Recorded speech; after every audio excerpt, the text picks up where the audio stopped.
Thank you for joining Ride Fit Nation, hosted by Sensei. This is where you ride your ride and leave the excuses on the road. Our mission on this channel is to go for miles, money, and muscle. Don't forget to like, subscribe, comment, and share.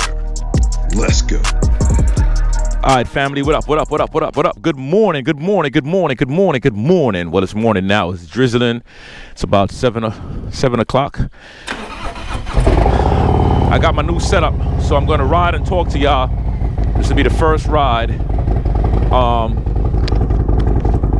First ride and talk that I'm going to have with this setup to the microphone and the camera that's on my side. I know the view is different, but yeah, I will get used to it. All right, today I'm going to talk to you guys really fast about prospecting for a club. That's what I want to talk to you about. The skies are dark. It's about to drop, but I'm doing a test ride and seeing how I feel. But before I talk about prospecting for a club, I just want to update you guys on my thoughts on the fat tire on the bike on Beast, since I know a lot of you have been asking the question about how I feel about that. Let me see if my battery is good. So I'm gonna tell you, I love this damn thing. I freaking love this fat tire. If you have been contemplating on getting yourself a fat tire, I'm telling you, a lot of people have little things to say about the fat tire. Like, you know, the turns are different. The bike wants to go straight all the time. It takes away the feel of the bike. I'm gonna tell you they're wrong. I can't say they're wrong because to each his own. But in my perspective, the bike feels great. And I really don't feel the big difference in what they're saying with the turns and the bike wanted to go straight. I mean, when I'm in the turns, at first you have to put a little bit more turn in the bike because you have a fatter space before you get to the edge of that bike, right? It's a wider point of reference before you get to the edge of the bike.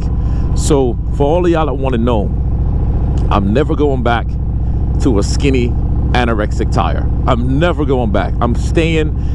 Harley Davidson should put fat tires on every single bike. When I look at the bike from the front, man, my bike look good. You know, the fat tire just pops the bike. Okay, I'm a guy that I might seem a little smaller in camera, but I'm a muscular person, right? And I am an aggressive guy. Like, my whole lifestyle is aggressive, but sometimes I like to meditate and chill also. So not my whole lifestyle, but man, I'm telling you, the fat tire, awesome. So if you want to do it, watch the videos of how I'm doing it. Watch Steve, you know what I mean, from Sick Baggers. Watch a couple of guys and watch how things are done. All you got to know how to do is to rebuild your forks and then take the damn thing off and put on the new ones. It's not that difficult, you know what I'm saying? All right, so now let's get to business. Prospecting for a club. As some of you guys know, I was prospecting for Iron Bread of Atlanta MC. See, now I could pop the club name out there because I am now a patched in member of Iron Bread. My name is Sensei. That's the name that was given to me by my brothers. Number one, you do not choose your name when you are going to a club. So if you come in and your name is Bolo Young, or you call yourself the God, you will not be given that name by your club. Now, I can't say that for all clubs. Now, some clubs, you might have a name that followed you a certain way, and they might decide to just let you keep that name. But most of the times, the brothers in the club will get together, and maybe it's something that you did. Maybe you messed up with something and that became your name. Like, I thought my name was going to be Boots because I wore Uggs purposely, took photos and posted them on Facebook on my motorcycle, and they cracked at me for the longest time. But I did that because of a psychological point. I also pulled up one day with these short-ass socks on, and I had dress pants on, was going to a funeral service, and my freaking ankles was popping out in the cold winter. So I thought it was going to call me Ankles. You see what I'm saying? So I never seen Sensei coming. I never seen Sensei coming. And I know they got the reasons why they call me Sensei. There's a whole lot of story that go behind that. So that, remember, you will never name your name. Now, as a prospect, let's say that you decide to go through the prospect. The prospectship starts when you pay your dues. You pay your money. It's not a free process. You pay your money. At least for my club, we paid a specific amount of money and started a prospectship. That covers your patches. You know, then I had to go and buy a vest. I rock the vest naked for a while. Naked means there's nothing at all on the back or the front of my vest. Your vest has to be a virgin. All right. Now I've seen guys that had a vest already. You could tell that they had the patches. They had a vest with the old patches. They were a part of a club before. I've seen guys with that. But I personally don't think that's a good thing, right?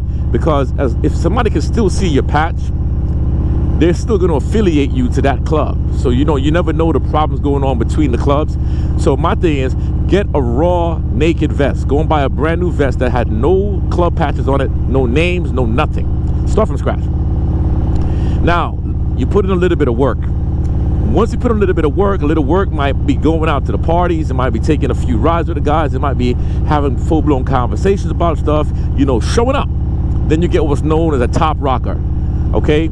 The top rocker is what represents the name of your club. Top rocker, that's the name of your club. That does not mean that you're a part of the club. It is literally just a step into the club. One step, okay? You're still an outsider. You're not the club member yet. You're not a member. You're still prospecting, okay? Another thing is, now you put in a few more hours of work. Now you're going to put in a little bit more work, because now, guess what? Some clubs might want you to wash their motorcycles for them, which I can't stand. I don't know why people do that crap. That has nothing to do with anything. I've said it before and I say it again. It has nothing to do with anything. You cannot judge a man by how he watches motorcycles, okay? You cannot say, oh, he's prideful or is this. But anyway, there's a mission behind that, right? And I guess it's just a part of tradition, okay? Now, what I end up doing, I put in work. We put out flyers, we took rides, we even purchased some things for the club events. And don't get me wrong, you don't have to come out of pocket out of your money. A real club, a good club, will always tell you don't have to spend this money. And if you spend the money, just give us a receipt, and the club will pay you back. They will reimburse you your money, right? So at least my club, Iron Bread, is on the money when it comes to that, and I respect that. They don't try to hook you out, prostitute you for money. Be careful of that, okay? Be careful of clubs like that. Now, you put in the work. That could be about 6 months. It could be 7 months. It could be a year. It could be 2 weeks, depending on the club that you're in. If you join a club that seems to be rushing to get you patched in, and they want you to do this, and just those are red flags. Don't be in a hurry to chase your patch. Remember that. Don't be in a hurry to chase the patch. Get to know the club you're in first. Get to know the club that the way they're trying to get to know you, you get to know them. All right. So now you put the work in. What you get next is what's called a bottom rocker. The bottom rocker on the back of your patch, if you don't know, the bottom rocker is the location of where your club represents. In my case, it's Atlanta, right? So the bottom rocker says Atlanta MC. Okay, it's the top rocker, the name of the club. Bottom rocker, the location of the club. Where's the club location, okay? Now you got the bottom rocker. It's showing people on the set that you have put in some work, man. And remember, when I say put in work, that could be defined as many different things for many different clubs. Not every club is the same. Ooh, that rain is trying to come down a bit more. Not every club is the same, right?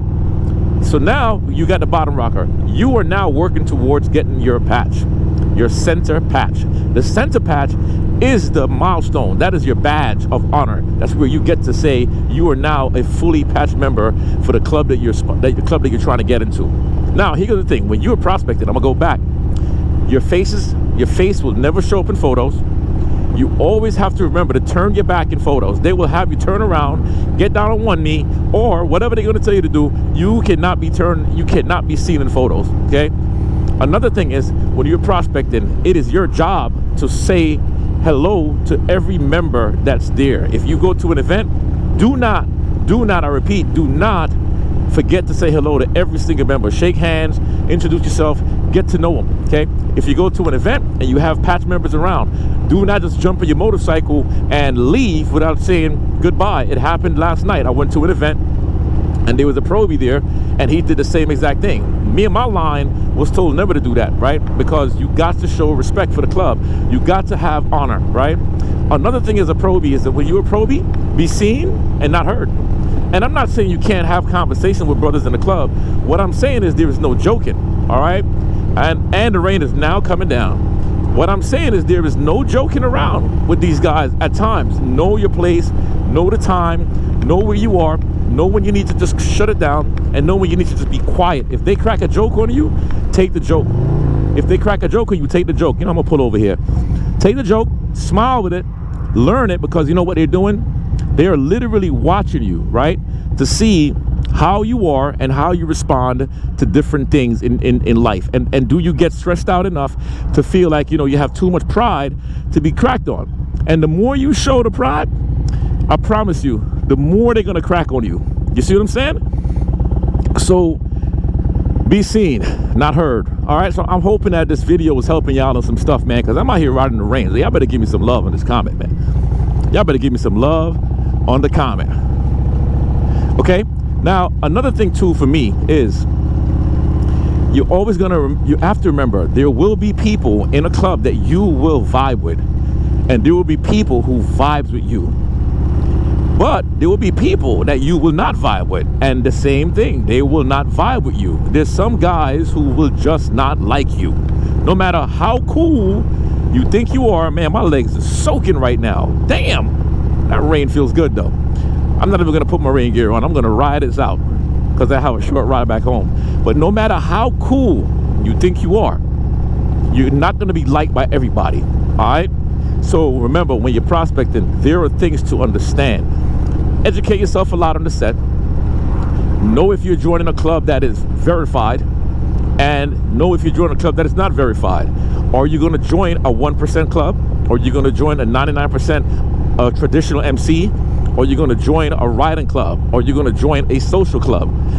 Educate yourself in a club that you are prospecting for before you decide to just jump in without understanding what you're jumping into. All right, guys, if you're in a club, if you're on this channel, Ride Fit Nation, if you're part of the nation and you're in a club, a 1% club, a 99% club, whatever club you're in, right, do me a favor, leave some things in the comment section that people should be aware of when they're prospecting for a club, because you know the media messes things up badly, man. And I'm gonna tell you, they even got brothers in clubs who are 99% clubs who was afraid of 1% clubs. Like, bro, like, what the hell are you talking about? You afraid of a 1% club and you a 3-piece patch club?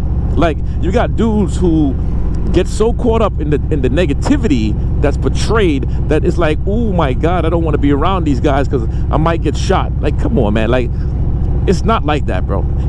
It's like that in every part of the world you go. It happens in corporate America. It happens in the police department. It happens in church.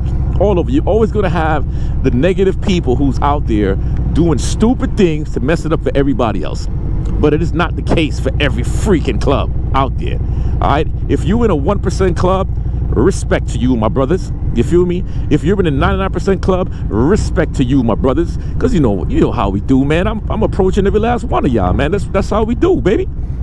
We men at the end of the day, and if we can't get together and vibe with each other and not worry about beefing and violence and all that bullcrap, then how are we going to keep on growing our brand as motorcycle riders? How are we going to keep on growing our brand? And how are we going to shut the media up? Because the media keeps on showing us the negativity, and that's not what we need. So leave some stuff in the comments if you in a club and I want to hear about some of y'all experiences, and let me know some of the topics you'd like to see me talk about with the club life, because I'm curious to hear what y'all got to say. All right, so I'm gonna leave it off there. I'm gonna tell y'all something real quick. Anytime you guys come to this channel, I need you to understand what Ride Fit Nation is really about. When I say miles, that's you getting on your bike and riding your bike. The bike is our therapist, right? Get on your bike, ride your motorcycle. Right now, it is 7:25 in the morning. I'm taking a ride. It's not even sun out. It's drizzling now. Well, it's raining, okay? Get the miles. I don't care if it's 20 miles, if it's 1,000 miles, 20,000 miles. A rider is a rider. Ride your bike, right? Next thing, when I say money, I'm not saying that you need to go out there and be rich. What I'm saying is to get your hustle on. What I'm saying is to consistently put in the work to make the money. Put in the work to put yourself on the top level, with the top dog in your family, in your household. Take care of your home, take care of your children, take care of your job, take care of your vehicles, take care of your house, take care of everything that you got to. Get that money. Y'all see me buy a trailer and you see me buy a truck, right? Because I'm going to start a separate business, man. I'm going to start a separate business, and I promise you that some of you guys are going to end up using my services. You're gonna want to move something. You're going to want to haul something. You're like, yo, Sensei, how much you going to charge to do this? Guess what? you're part of the nation, and I'll give you a discount. But guess what? I'm still getting my hustle on, and I'm going to charge you. Get that money, you feel me? Because we ain't got no time. Think about it. If you make $1 one day, if you make $1 a day for a year, how much money is that? That's $365. Now, what if you make $10 a day? How much money is that? That's $3,605. Come on, man. Like, are you kidding me? I think my math is right. Maybe my math is off. I don't know. But you understand what I'm saying, right? Here's a book I want you guys to look and read into. I want you to read a book called The Compound Effect. The Compound Effect. Read that book. Get the audio. Hardy. I forgot his first name. But excellent book. Now, the last part, when I say muscle, I'm not talking about you going out there and looking like no freaking bodybuilder. What I'm talking about is you getting strong enough to take care of your health, because a lot of y'all is playing around with your health and you ain't taking this serious. When I post health videos, workouts, you guys don't give it no love. I understand that, but I want y'all to give it love, because you know what? I'm saving your lives, man. I need for you to start to get better. If you listen, if you go in the bathroom and you stand up straight and you look down and your joint, your penis looks like 4 inches smaller because your gut is blocking it, or maybe you can't even see your penis, yeah, you got to start taking better care of that health. The visceral fat in your belly is too much, and your chance of diabetes and heart attack and strokes and all the things that happens in your life is heightened. Now, I'm not saying that people who exercise don't have heart attacks. That's not true. But what I'm saying is, I just need for y'all to take better care of your health. So when I say miles, money, muscle, then now you understand what the hell I'm talking about, all right? So anyway, this is Sensei telling y'all, let's go out there and get that mile, get the money, get the muscle. Don't forget to subscribe to the channel, like, comment, and share, all right? Let's go. Peace.